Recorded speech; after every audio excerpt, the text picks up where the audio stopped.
These guys are farming or catching sea urchin, and it's all done by hand. There's no machinery that can do it. And they're using a giant kind of lens almost and looking down into the water and using a probe to pick up the sea urchin, scoop it up and then tossing it back into the boat. 海に入ったらちょっとそうですね。ちょっとだから波が高いと船がひっくり返ってしまうんで。When it's wavy, the boats can fall over, so it's quite a dangerous thing to do. すごい寒くない？いや、寒いでしょうね。It's freezing out here. And just think when you're having your piece of sea urchin at a sushi restaurant or in some pasta or something, this is where it might have come from. A guy out in a boat pulling it out of the ocean with his bare hands. But that's not the end of it. Back on land, and Nemiro's women get the other end of the bargain. Sure, it's not so dangerous, but 12 hours a day prepping sea urchins, now that's a tough life. ずっと何を喋ってますか？ゴシップですか？一番面白い人は誰ですか？一番面白い人。She's the funniest, but she doesn't want to talk to us today. パスタはすごい人気です。All around Japan, sea urchin in pasta is probably one of the most popular ways of eating it, but all of these ladies here, they've never even tried it. It's quite baffling to me, really. You think you live in Tokyo and you kind of know how Japanese people eat, but then you travel a little bit further afield and everything changes.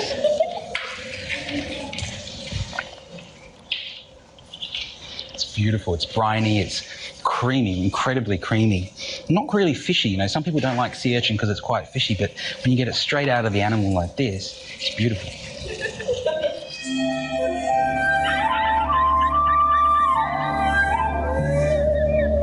The winds turn and ice drifts have closed the harbour. But the work continues as Koji sorts the day's catch of Hokkaido's king crabs.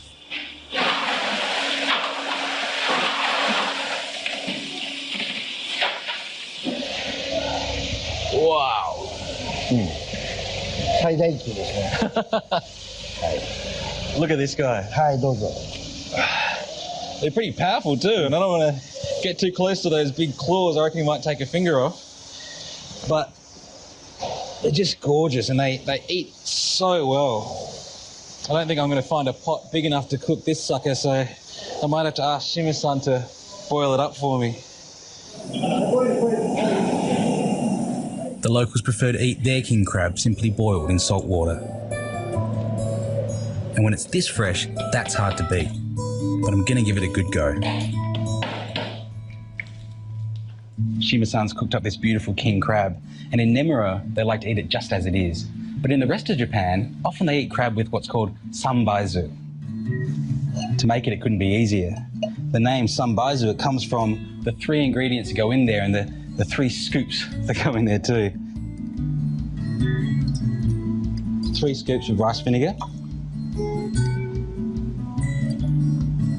2 spoons of sugar, and of course it doesn't matter what size scoops you use because we're always using the same one. And finally, just 1 spoon of soy sauce. Just stir that around till it's dissolved. And that's as simple as it can be. And that's a perfect dipping sauce for our crab. Next up, Shima-san's brought in these wonderful scallops, and it's not hard to see why Hokkaido is known for its scallops. In Australia, we might just eat the roe and mussel, but in Japan, all these bits around the side are fair game as well, except for this little black bit of gut there, so I need to cut that out. Those go onto our hot coals. Pat of butter on each one. And just a little drizzle of soy sauce. Of course, our last dish, our uni pasta, sea urchin pasta. Got some water on the boil here. with sea urchin as fresh as this, it's almost a crime to cook it. But I am going to cook some of it just to get that flavour through our pasta sauce, but most of it's going on just raw. Some butter into a hot fry pan. Into that, just a little garlic. We don't want to brown the garlic, so before that butter starts to change colour, I'll add in just a little of the local sake here.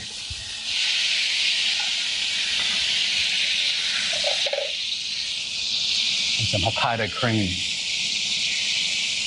And into that, just a little bit of this sea urchin. Sorry, little guys. Smells fantastic already. And drop our cooked pasta into this sea urchin sauce. It's a good idea just to add a few scoops of the pasta water as well, because that helps to thicken the sauce and also season. Season it with just a little salt. Just placing more of these little tongues of urchin onto the pasta to heat through. To finish it off, just another Japanese flourish. Nori seaweed. So I can pull our scallops off here that have been bubbling away nicely. So that's it, the taste of Hokkaido. King crab with sambaizu, uni pasta, and scallops with Hokkaido butter.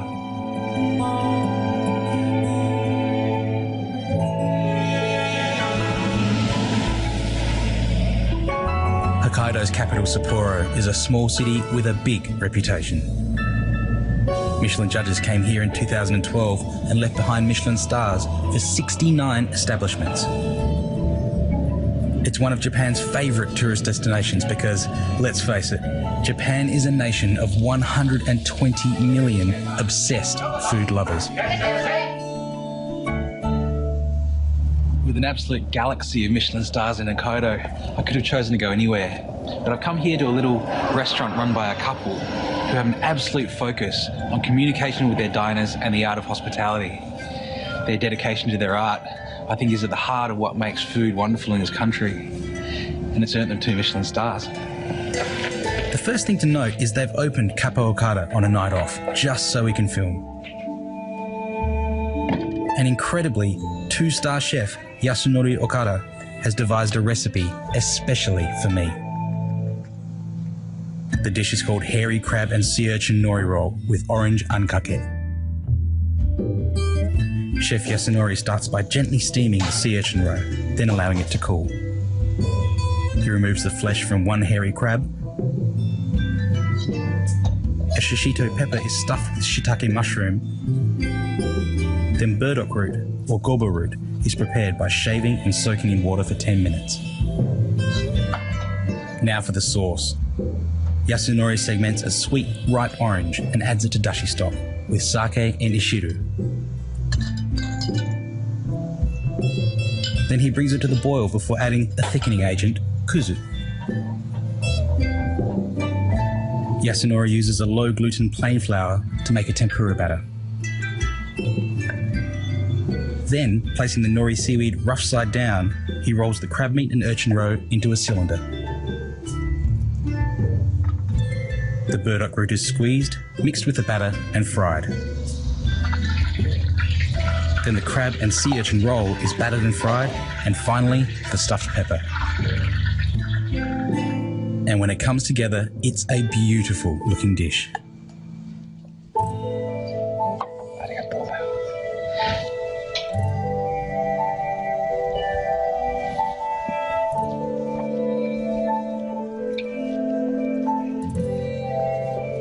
That really is extraordinary. You can really feel the care and the thought that's gone into this dish. Okada-san's taken oranges from South Australia, where I'm from, and a special kind of squid sauce from where my wife is from. And he's combined that with the famous hairy crab from Hokkaido and also that sea urchin roe. I feel that there's a real connection there between the chef and the diner, and that's really what hospitality is.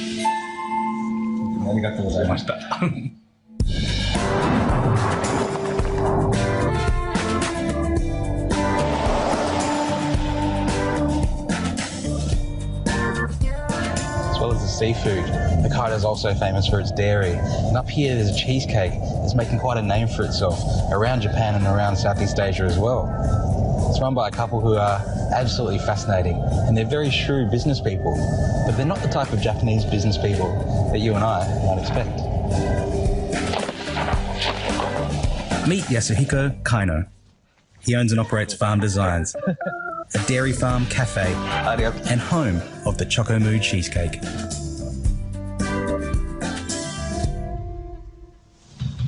So this is it, the famous cheesecake. But first, Kaino-san, why the cow suit? どういう意味がありますか？いや、お客様に喜んでもらいたくて、よくこういうコスプレをしてます。Looking around the cafe Yasuhiko and his wife Meg built themselves, you get a great sense of fun.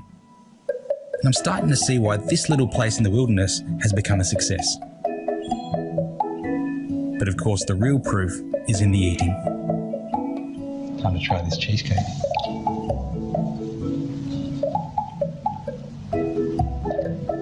Wish you. It's a fantastic cheesecake. There's a great story here, and it goes back to a time when Yasuhiko was just a boy, growing up in the city and watching his favourite TV show, Little House on the Prairie. He fell in love with the idea of farming, so after studying veterinary science, he went to Canada to learn how to build log cabins. Eventually he bought this old dairy farm, built the cafe, and together with his childhood sweetheart, started producing exceptional cheesecakes that are now selling all over Asia.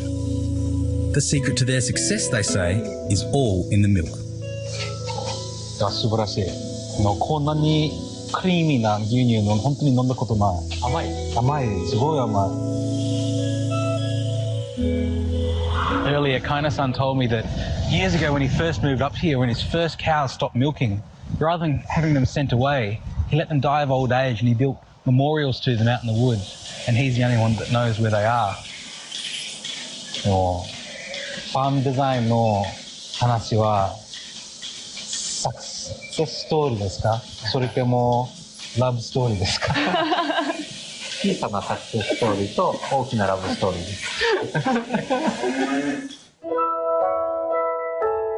す。Yasuhiko always had a vision, but it was Meg who came up with the cheesecake. And the cheesecake has turned Farm Designs into a multi-million-dollar enterprise. And one that still runs on the milk collected from just 45 cows. もう一番うるさい、高い壁が奥さんですからでもこういうのを作っていくのはもう女性の力が一番重要なので頼りにしてます。そうですね。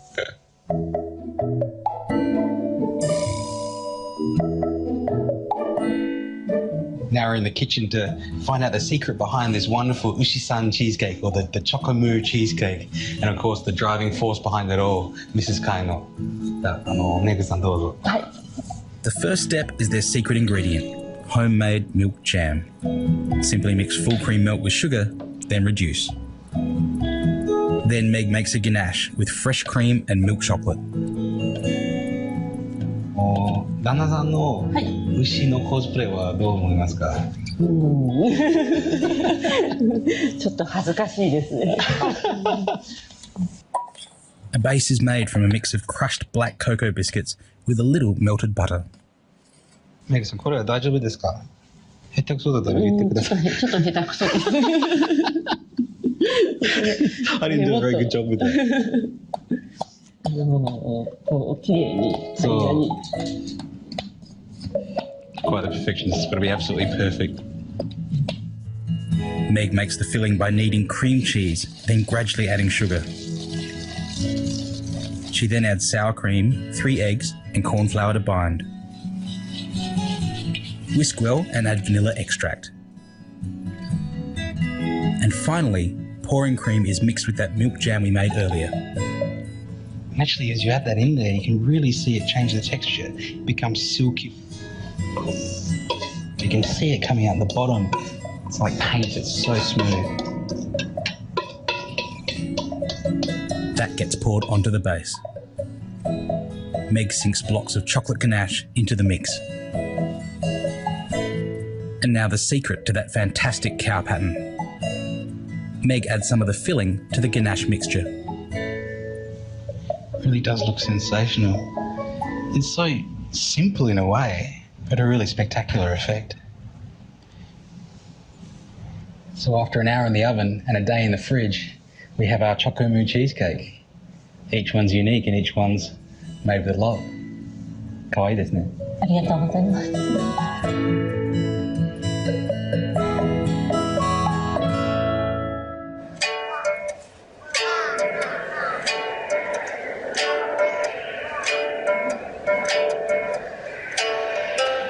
One of the things I really wanted to do here in Hokkaido is to try the native Ainu cuisine. The Ainu are the indigenous people of this island, and they're similar in ways to the Native Americans. I just love to see how they eat. Lake Akan remains as one of the only regions in Hokkaido where Ainu culture is proudly displayed and practiced. The Ainu have lived in Hokkaido for thousands of years, and theirs is a culture that has evolved in harmony with this land's unique environment. Arigatou gozaimasu. Certainly doesn't look like any normal potato I've seen before. I'm tasting the Ainu classic pochaimo, a type of fermented potato cake. Fermented potato flour is mixed with water and shaped into a patty.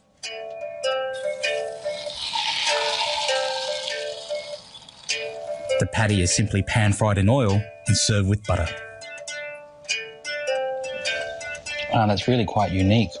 It's very fragrant and smells quite nutty, like a roasted pine nut or something like that. Probably more like a yam than a potato. It's very pleasant though, and really nice for this kind of cold weather.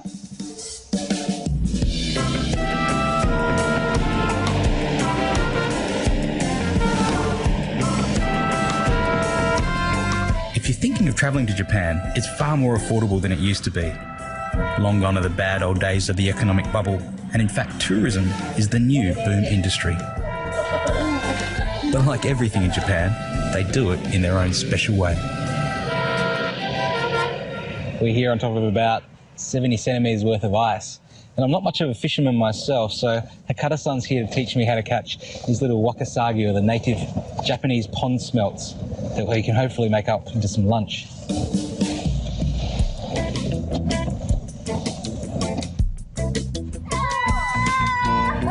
So we're getting some nibbles. I don't know if you can hear some of the commotion going on around us, but there's quite a lot of these holes drilled into the ice here and a lot of tents around.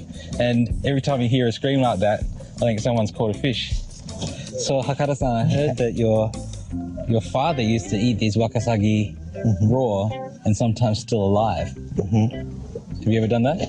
No, too smelly for me. Yeah, I think fish on You reckon there's a fish there? small one. Small, I think.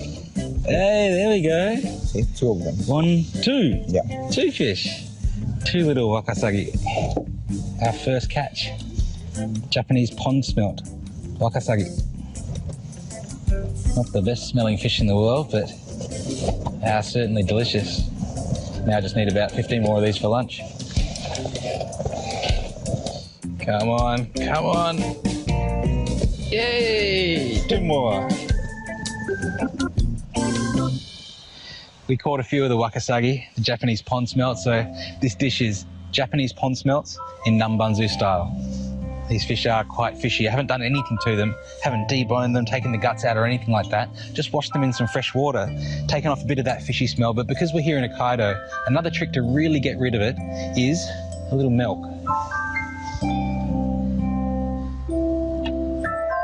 I'll let those sit in the milk for about 30 minutes, and that'll just get rid of some of that extra fishiness. While the smelts soak, I'll cook up a Japanese stock. It's simple, but incredibly important. Kombu, or sea kelp, is heated in water. Then dried bonito flakes are added. And in future episodes, I'll go into a lot more detail, but believe me, a well-made dashi is the secret behind almost any great Japanese dish. While we're waiting for our dashi stock, we can prepare our vegetables.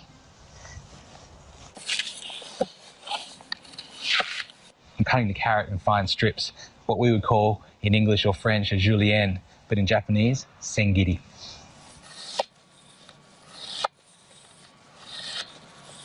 Our pond smelts are ready.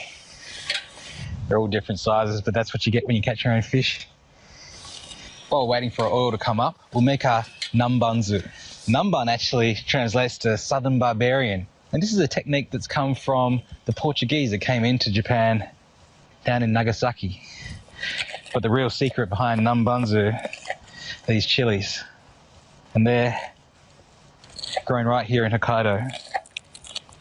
This dish is actually very similar to the Spanish escabeche, something you might make with sardines. So they're a great substitute for these little wakasagi here. For the nanbanzu, we mix dashi stock, rice vinegar, soy sauce, and mirin for sweetness. So next, I'm just going to give these little pond smelts a dusting of flour.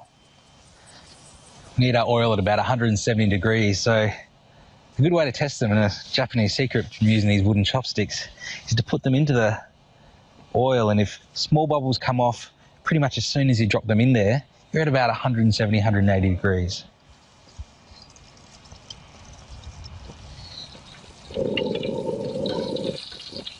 Our smelts are cooked, so we're doing something that's fairly unique to Japanese cuisine. We're taking them out of hot oil, they're going straight into our namban vinegar. As they cool down, they'll soak up all of that delicious flavour. And over the top of those fish, scatter our vegetables. Let that stand for about an hour, and our dish will be done. And finish it off. Detain me for 12 days there. It's unfair. I'm an old man. I don't lie. And I'm also an idiot if I just wait for the government to be fair. He knows it's only a matter of time before the bulldozers and the police are back. This whole development thing is only for the government. It has nothing to do with us, the regular citizens. Nothing. It even makes us poorer. The government gets richer while the citizens get poorer. I am telling you the truth. Now, all over China, protests and even violence against land seizures and pollution erupt almost daily. Under China's rise, the losers eat bitter, while the winners eat well.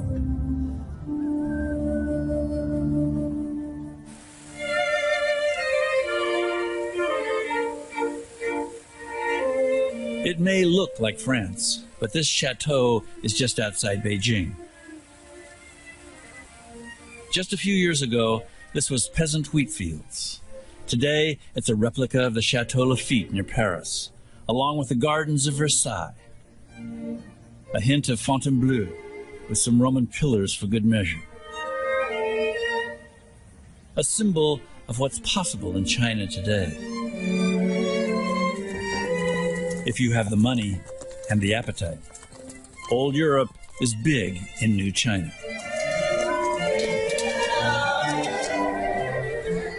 This is where the country's winners celebrate their success and their weddings.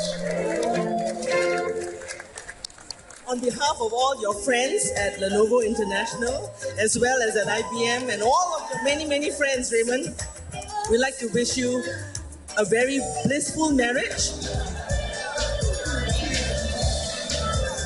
The food is exquisite. The dishes' names resound with the glory of wealth and good luck. The golden ox brings the good news. The dragon rises from the sea. Auspicious names are preferred because in China, you are what you eat.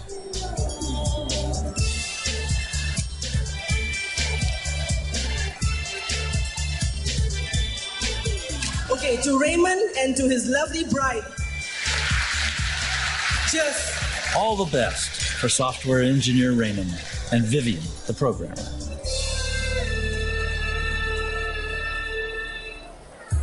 This is not exactly the hard life either. And Li Long is not just another kid enjoying a Happy Meal. He's one of China's little emperors. Only children who rule the families of China's new middle class.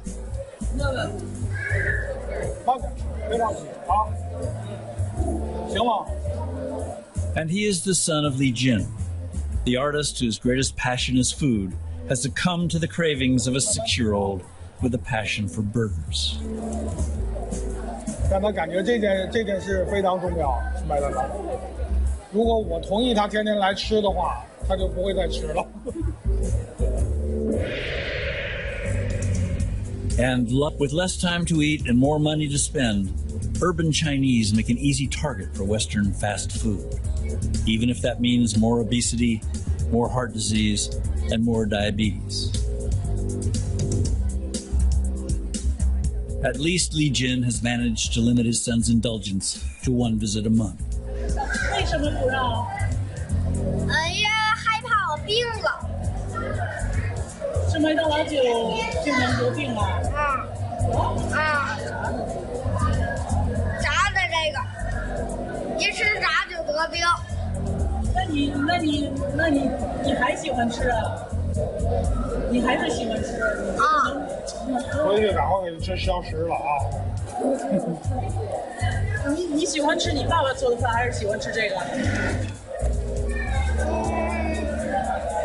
这个。Li Jin fears China is losing its soul as food loses its meaning. It is a fact. Food is becoming identical. Distinguishing features are fewer and fewer. We should not separate food from a country's culture and history. That's my opinion. If culture is to have any meaning, we must experience it through real things, like food. And here, food has special meaning. The Chinese believe it has the power to cure. A trip to the world's biggest market for herbal medicine is a revelation of Chinese culture.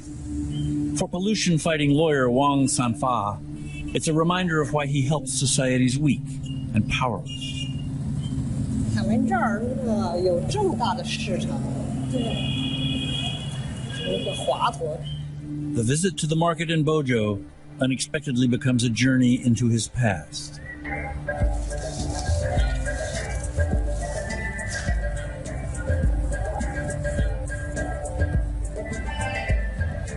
If it grows, blooms, or crawls, it's here. The thousands of dealers would never let you doubt for a second that centipedes can beat a bad rash, or that dried human placenta can stop a headache.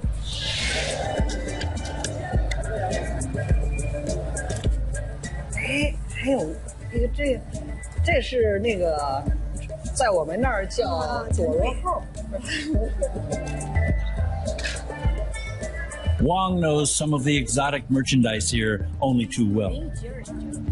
He grew up as one of 5 children in a poor peasant family. There was never enough to eat. 而且它这个里边的这个肉是很好吃的，它你没吃过？不敢吃啊？怎么不敢吃？它就下来了，把这儿也可以剥下来，就里头的就是肉了。我小的时候就是能够，有的时候一晚上就可以挖几十个甚至上百个。然后呢，除了吃这个吧，还吃那个地瓜。我吃的最多的就是那个地瓜干再磨成面，就吃那个面。我上糊糊是吧？不是，还蒸成窝窝头。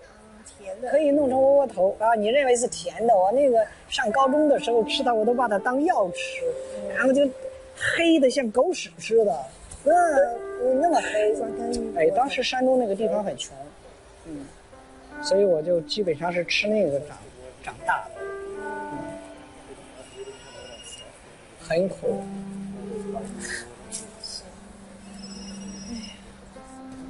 走出水，长出水。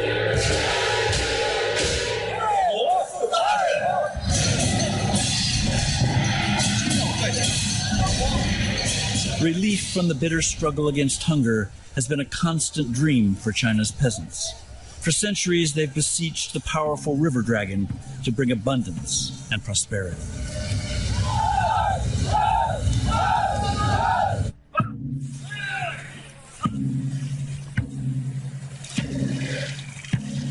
But Li Jiafu and his parents are just here to enjoy the races. They no longer need to pray for a better life. They're part of the largest mass migration in human history. More than 100 million peasants who've abandoned the land for jobs and opportunities in China's cities.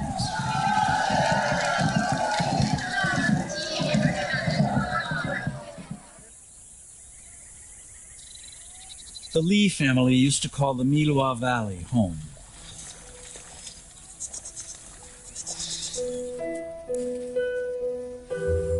Life here may seem unchanging, but most of the adults have gone. The villagers who remain are either too young or too old to leave. When the Lis make a rare visit to their family home, Jiafu's father declares he's proud that he and his children no longer farm. For sure I am proud of it. Working with physical strength, blue-collar work, is not as good as working with knowledge, white-collar work. As a farmer's son with a university degree in computer programming, Jiafu is living his father's dream. But here, Jiafu spends his time as he did as a child, in the kitchen, helping his grandfather. Computers are not where Jiafu's heart is.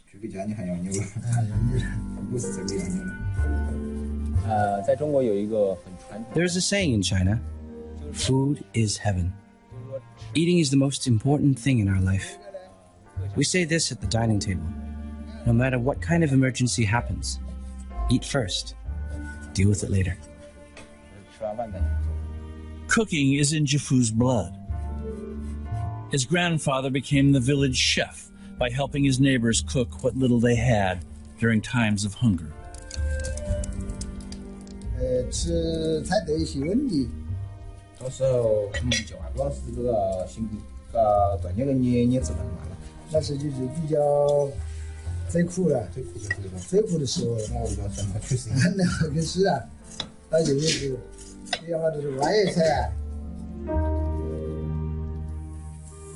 Risking his father's disapproval, Jiafu has decided to follow in his grandfather's footsteps. He will become a chef. For him, preparing food is a link to the land and the village he's left behind.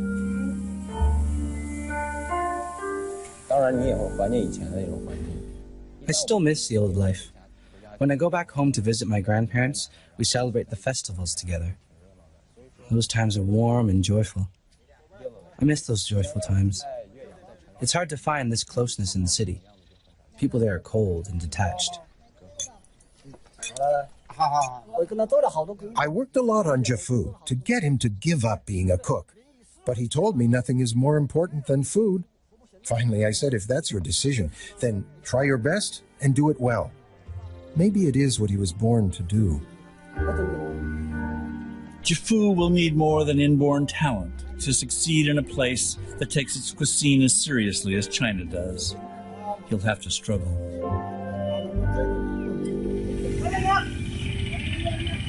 On the Guo River, Wang the lawyer is in pursuit of the polluters.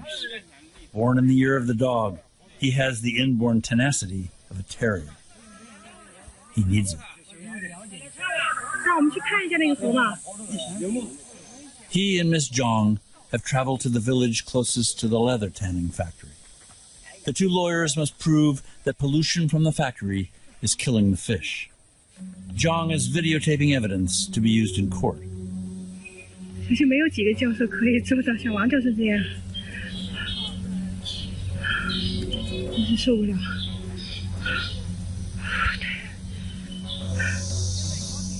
A few years ago, the farmers could swim in this river.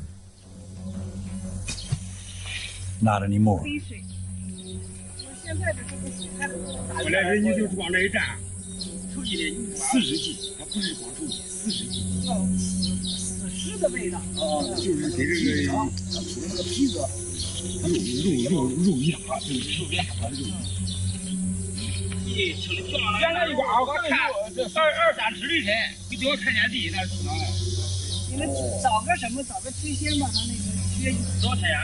Wang wants to get the silt tested for chrome and cadmium, two toxic heavy metals used in tanning leather.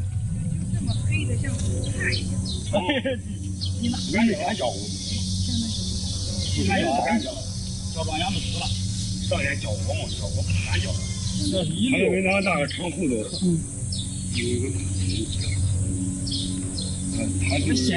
方来记录，他就是给你放到球儿，官方一走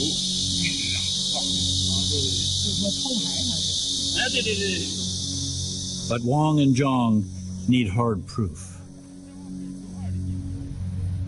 For that, they must get closer to the factory.